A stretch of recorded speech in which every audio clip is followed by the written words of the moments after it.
Hi, my name is Lisa Lindloff, and I am making this short orientation video to show you how your online math class with me will work this semester. I want you to know that even if the course that you're seeing on the screen is different from your course, the design is the same, so everything I say should apply. The first time that you log into Brightspace and then choose your course, you should see a screen that looks like this. There is some information about what I'm about to say in the very first announcement that says important first step, but let me just walk you through it. Some things are on my screen that will not be on yours because I have an instructor course as opposed to a student course. For instance, this will not be on yours. You will not have this instructor link. You will have assessments, class list, course admin, content, announcement, but I'm going to be honest with you, I do not think that you will need to use most of the things that are in what's called the navigation bar. I have put things in this home page to make it a little easier. The first thing you'll want to do is click on this. This widget is called Access Pearson. You can access it by clicking the down arrow and hitting open in a new window, but you can do it also by just clicking on this purple spot. If the purple spot does not show, you would want to go up and refresh your screen or use the down arrow to link. So if I click that, now you will not see exactly what I see. Let me try that again.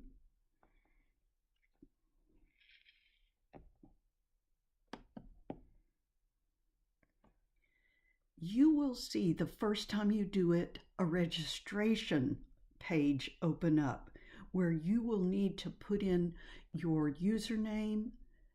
You'll need to create a password and an email address.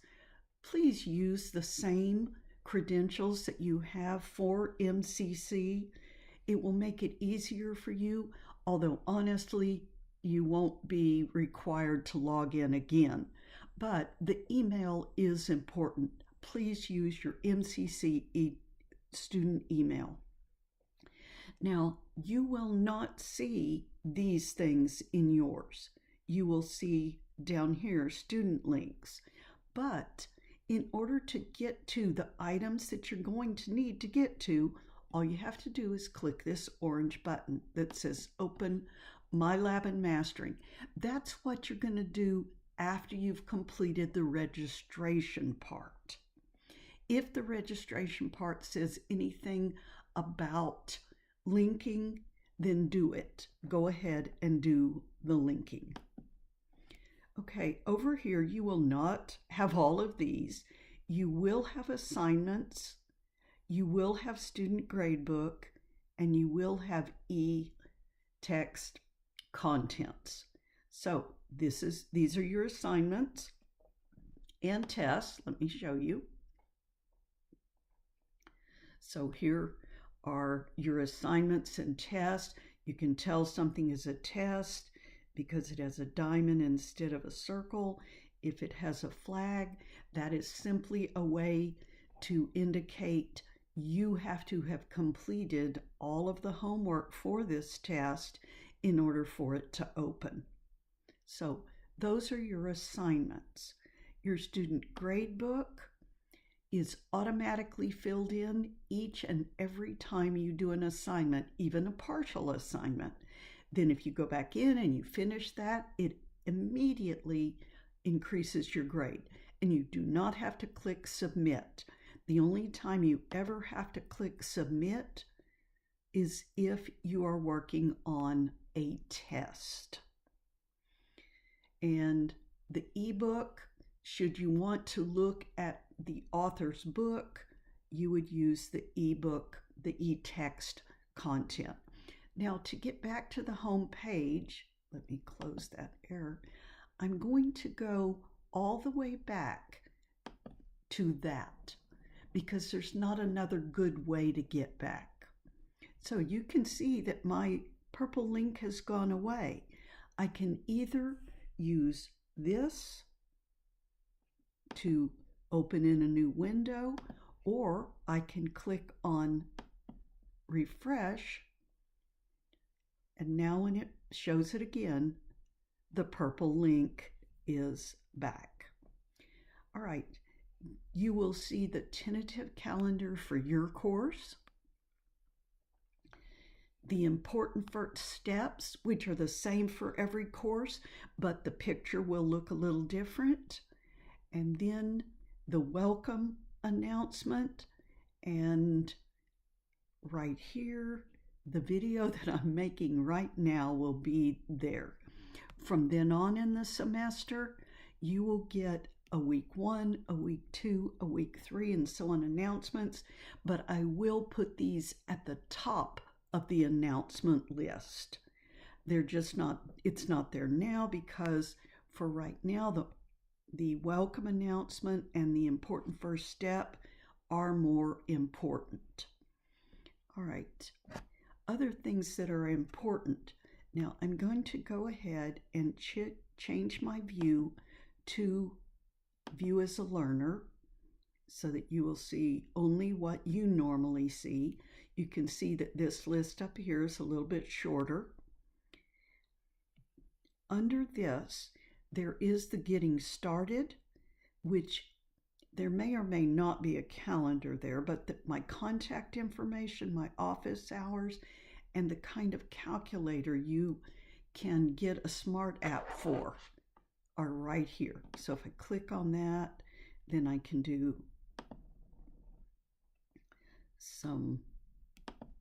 I can get my office hours right here and so on. So now let me go back. Now this one is important. Student help links. This is where I teach the course, student help links. The first one is some handouts and some notes that would be wonderful if you could print them. If you don't want to or can't print them, then simply go to them. Let me show you what it looks like. You will see links to many different PDF files.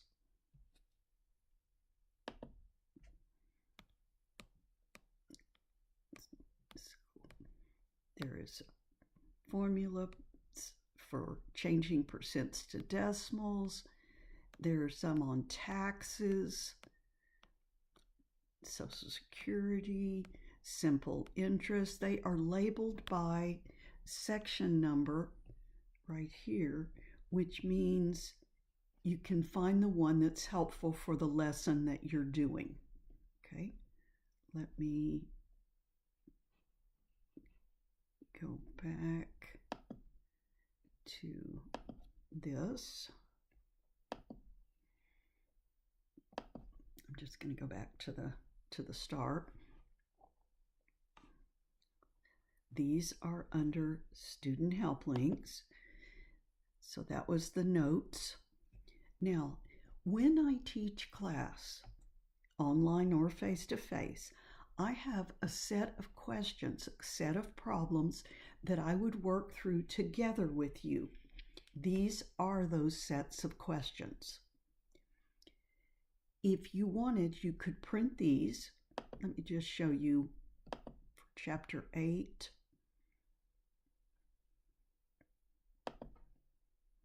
Now, at first, it's not going to make a lot of sense, but these are the questions that I would go over with you in class. It's blank as far as answers or solutions. I'm sorry, the clearest way for me to do this is to just go back to the beginning. The lecture notes, this is as if someone took notes for you in class over those lessons. So if I click that 8.1 again, or whatever the lesson number is, there is my writing and my explanation of how I'm doing things. So if you need a note taker, I'm here. All you have to do is go to these lecture notes. Let me see. All right.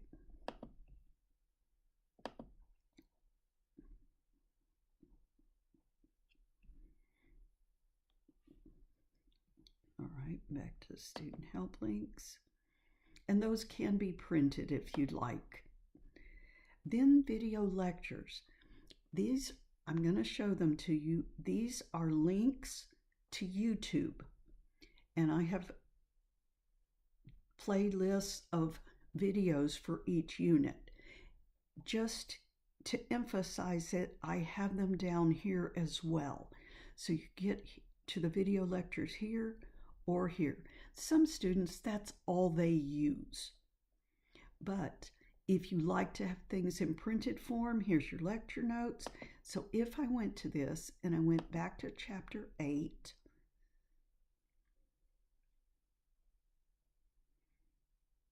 this is taking me to the playlist for the finance videos.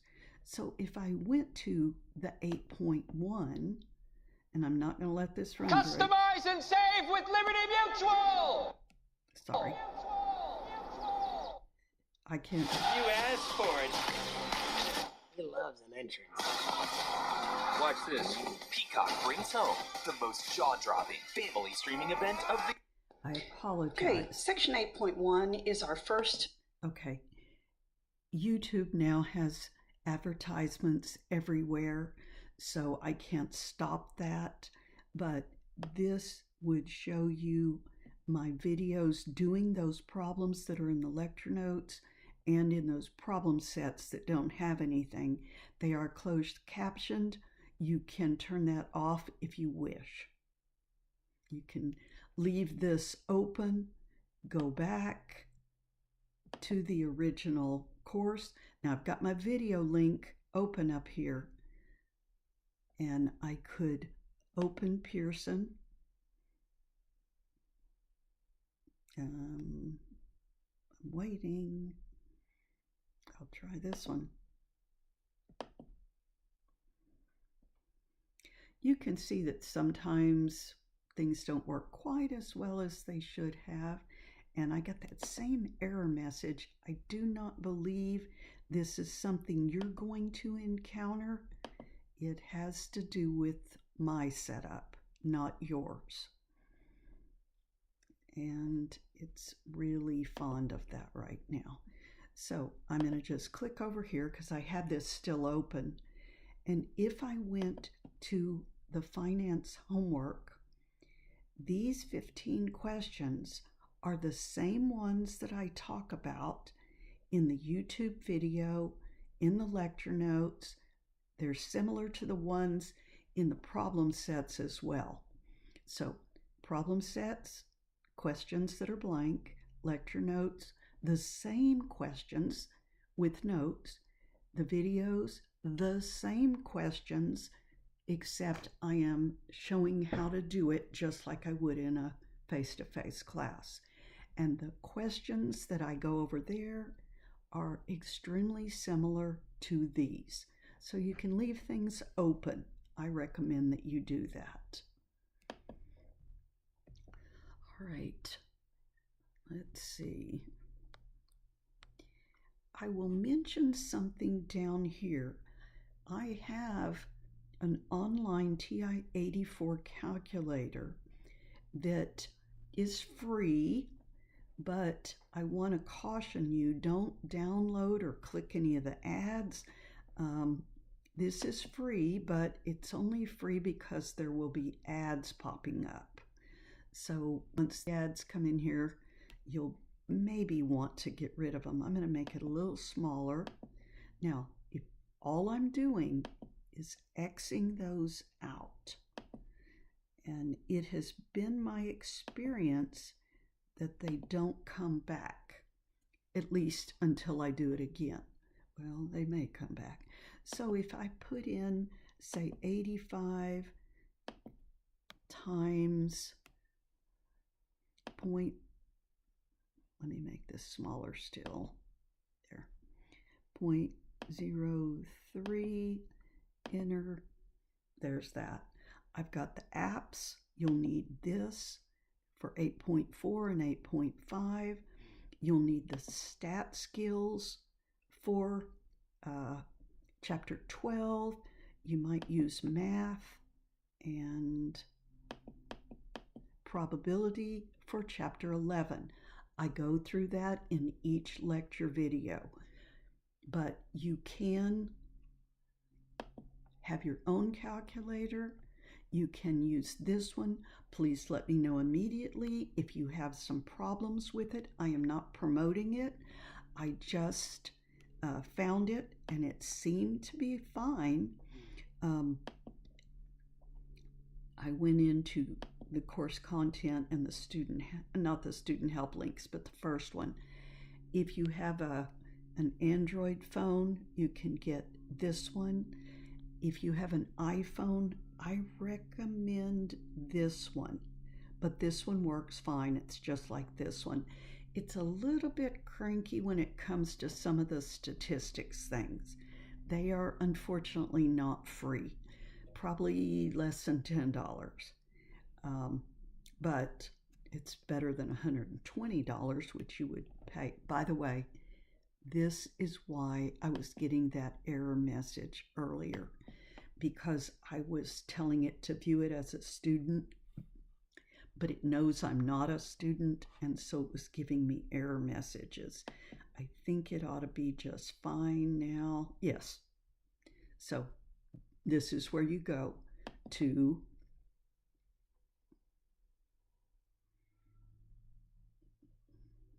do your assignments, do your student gradebook, do your e-text if you want the text. Assignments is definitely where you're going to go. I will mention to you that if you wanted to, you can get to assignments here also.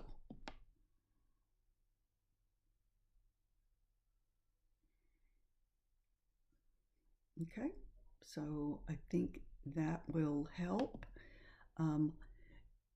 I keep your attendance under here. Under attendance, don't worry about that now. But if I went back, the gradebook here is the Brightspace gradebook. It is more immediate if you do the one that you find through Open Pearson, the MyMathLab gradebook. They both should be accurate. All right, like I said, every Sunday morning I will send out a new announcement, and week 1, a couple of days into the course, will pop up to here. I leave all the old announcements there. All right, I hope that helped a little, and I am just an email away. Please use your MCC email, and you can email me. My credentials, everything you need is right here under contact information. All right, I hope you have a great day.